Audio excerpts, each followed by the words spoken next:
Викторинада 7 яшьтән алып 15 яшькә кадәр булган йөзләп бала көч сынашты. Аларга һәрберсенә вариантлап 40 сорау әзерләнгән иде. Биремнәрне үтәргә ярты сәгать вакыт. Ярдәм итәргә әти-әниләр дә, мөгаллимнәр дә юк. Һәркем бары үз көченә генә таяна. Мен шушы сораулар 4-5 фәннән булдылар. Ул пәйгамбәребезнең тарихыннан, аннары шулай безнең гакыйда фәннәреннән, Аллаһ телен тану, аның фәрештәләре, пәйгамбәрләре, кыямәт көне турында инде булган сорауларыбыз. Шулай безнең гыйбадәт мәсьәләсендә, намаз уку, ураза, закат, хаҗ мәсьәләләре турында инде иншалла. Һәм инде безнең тарих. Мәсәлән, безнең татар булгар бабаларыбыз ничәнче елда исламны кабул иткән, кайда кабул иткән, безнең нинди мәзһәбкә туры киләбез. Безнең мәзһәбнең алып баручы нинди исемлек белән, яни Абу Ханифа мәзһәбендә, аның төп исеме, мәсәлән, нинди үзебезнең борынгы бөек шәхесләребез, татар галимнәребезнең исемнәрен, яни тарих менә шундый сораулар безнең булды. Биремнәр үтәлеп, аларны жюри тикшергән арада викторина телдән дәвам итте. Ислам дине нигезләре, пәйгамбәрләр тарихы һәм башка дини сорауларга укучылар төгәл җавап бирә алды. Һәр дөрес җавапка татлы бүләк, шуңа да куллар бер дә төшмәде. Саллаллаху алейхи ва салламның яратқан сыйфалары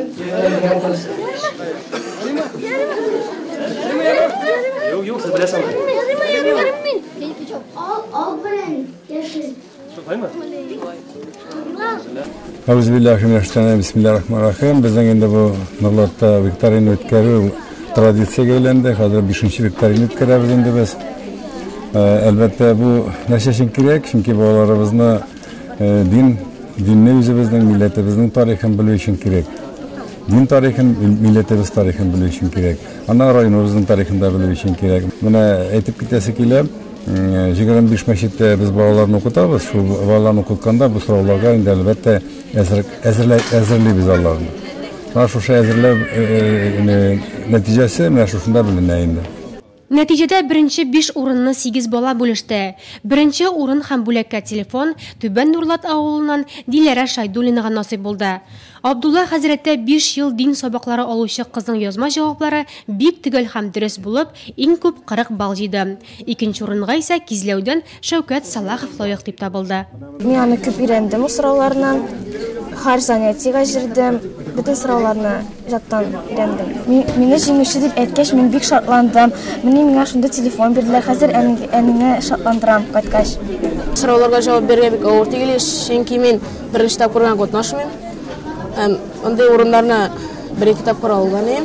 Мин анда икенче урын алдым. Мондай кармак турында хыялланган, карап торган идем. Миңа насыйп булды. Иң кечкенә катнашучы Кәрим Гайсин исә махсус бүләккә ия булды. 5 яшендә генә булуга карамасан, ул гарәпчә укый, яза белә, дугалар өйрәнә. Гомумән викторина балаларга гына түгел, ата-аналар өчен дә кызыклы аралашу, белем сынау һәм мәгълүмат туплау ягыннан бик файдалы булды. Кәрим белән әнисе шөгыльләнә. Әнисе белән укыйлар, язалар, гарәпчә дә укый белә. Аның җиңүе белән, катнашуы белән, күп сорауларга җавап бирү белән бик шатланабыз. Бүләкләр мулдан иде. Нурлат җирлегендәге Ак Калфа хатын-кызлар оешмасы һәм республикабызның Азатлык татар яшьләре берлеге дә балаларга үз бүләкләрен таратты. Соңрак балалар якындагы урнашкан мәчеткә ашыкты. Анда алар өчен өстәлләр әзерләнгән иде. Викторина турында тәэсирләрен уртаклашып тәмләп чәйләр белән сыйлангач, намазга чакырып азан тавышы ишетелде. Һәркем намазга ашыкты.